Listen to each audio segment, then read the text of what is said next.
By the end of this video, you're going to understand why your battery is draining as quickly as it does, ways that you can keep it from draining so quickly, and power saving modes that are available to you on the Canon R5.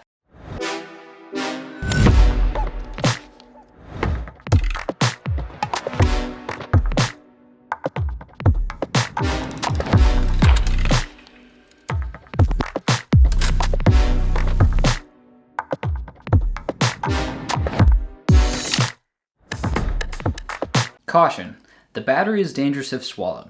If swallowed, seek immediate medical assistance. And that, my friend, is some of the ridiculousness found inside some of these guides.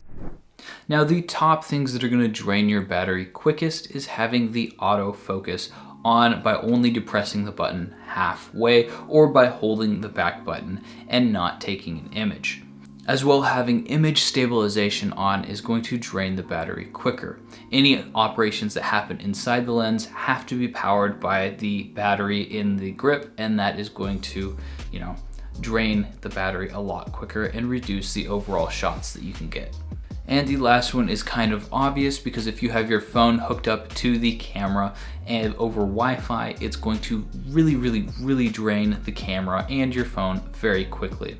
And the ambient air temperature is going to either affect negatively or positively. If you have it at a general room temperature, you're going to be able to get the most out of your battery's life. If you have it too cold or too hot, it's going to start reducing the amount of power that you're going to get from that battery.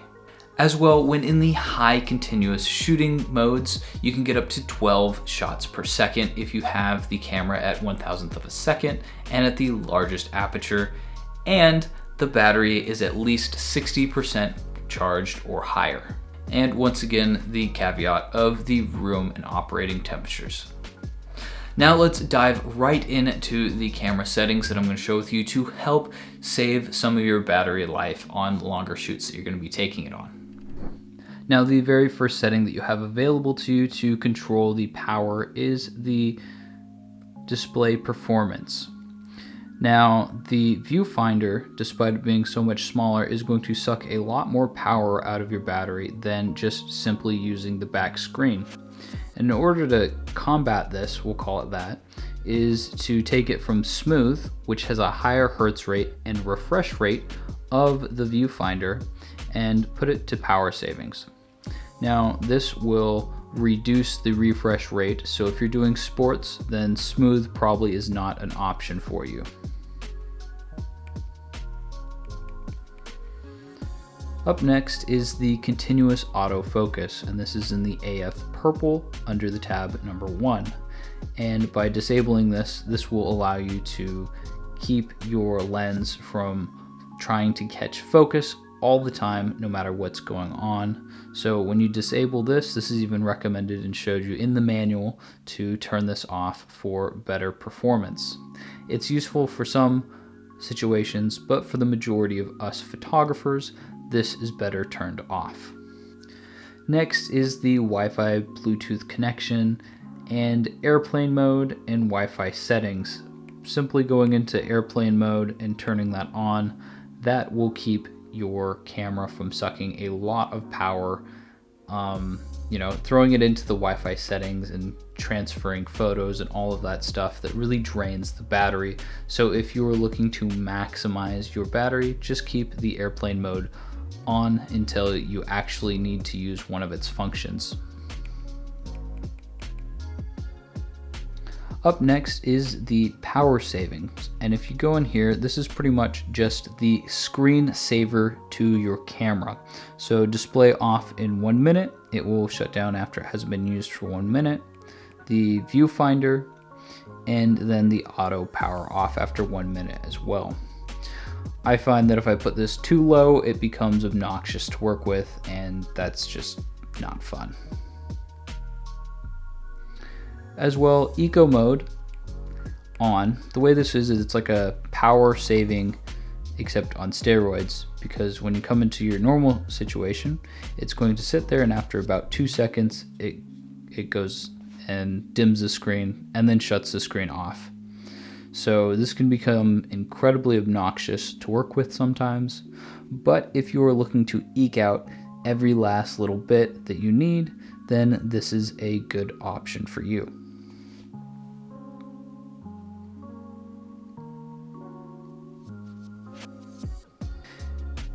Now we have the screen brightness, and as you would suspect, the brighter your screen, the more power is sucked out of it. As well with the viewfinder brightness, there's not much to explain there. So the screen view and viewfinder display, if you have this set to viewfinder only, it's going to suck up a lot more power when you're in the smooth setting. And when you have the screen only, you're going to save some power by only using the back screen. And for the R6, however, in the manual it does not explicitly say for the R5, but in the R6, the most shots that you can get is by turning the viewfinder on and into the power saving mode. Now that's where you can get the maximum amount of shots.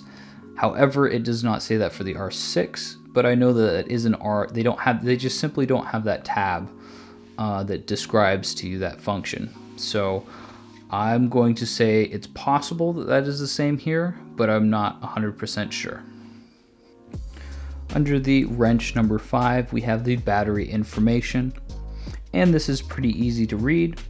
It has how much juice is left, how many photos have been taken, and then the recharge performance, which is, if it's all the way down on red, it means that your battery is having problems retaining charge and stay in charging.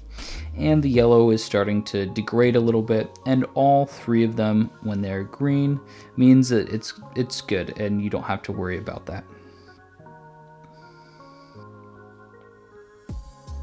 As well, having a battery grip attached to your Canon R5 is going to double the amount of power that you have available to your camera, and will thus double the amount of time that you can shoot for. As well, in movie mode, since it drains so much, if we go over into movie mode, we go into the movie red camera number 8, and overheating control. What this will do is when you turn it on, it will keep the frame rate down on the camera while it's not actually recording. So in between recordings, it's going to drop the frame rate and the amount of energy that it takes to run the camera's operations. Now on the outro, I'm going to show you, apart from the actual guide, that is the possible shots that you can get every single time, and that is the battery, the temperature, the settings that you have, and then which screen you are using. Now remember, this will vary, and for some reason these are very, very low approximate shots that you're going to get. On the Canon R6, people are getting as many as 2,000 shots per thing, but you can just generally understand which one is going to give you more or less shots depending on how you use it. So my name is Daniel, and I hope that you've enjoyed this video. Don't forget to like and subscribe to the channel for everything mirrorless Canon cameras so that you can go and rock your next photo shoot. Thank you so much for watching.